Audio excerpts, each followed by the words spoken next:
We have a problem. The drug overdose rate in Pennsylvania is of epidemic proportions, with the highest death rate in the country. Prescription opioids are a big factor in drug abuse and overdoses. Luckily, a team of engineers, problem solvers, programmers, and thinkers have created something special that is going to impact this epidemic.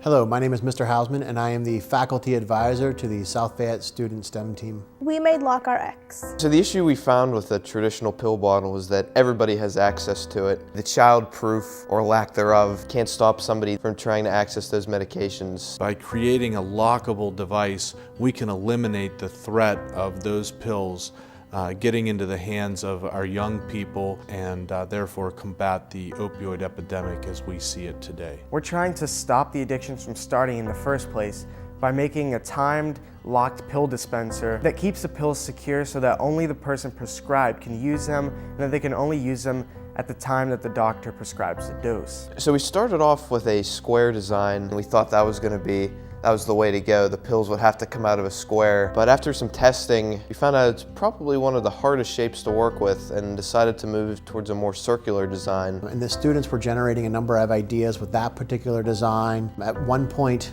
we began thinking about a ViewMaster disc, and that really kind of inspired the current prototype that we have. Kind of became the central axis, if you will, of our design. And we went through many iterations and tests. Now, during our whole design process, we really had to take into account of the consumer's mind. We fixed this by eventually moving to a circular device, which was more natural to hold, more comfortable in the palm, and it gave us more surface area to work with. Once we had those early sketches kind of initiated, the engineers took that design, or those early sketches, and then began to design them out. And after knowing how to 3D model as well as 3D print, we went on to create this device and get it to the final form factor. So throughout this project, we relied heavily on the STEM steps of making our device. We started with identifying the problem, then moved on to planning a solution, and eventually creating and modifying that solution to make it better. It had to be small, it had to lock, and it had to be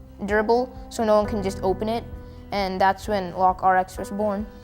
All of this has been a step where we moved from inspiration to ideation and then to implementation. The research phase gave us a number of ideas. We used the interviews with the addicts that we talked to and drug people to inform us and give us ideas for how to begin implementing, or rather ideating, a prototype. And then once we had the prototype printed, we took it back out to those same people that we had talked to back in the inspiration phase. If it was for home use, and if this is going to be a timed dispenser of pills, I could see it being very useful, because if I need my child to take a dosage of medication, say at 4 o'clock, and I don't get home from work till 6, that I could feel comfortable that they're only going to take the dosage that they have.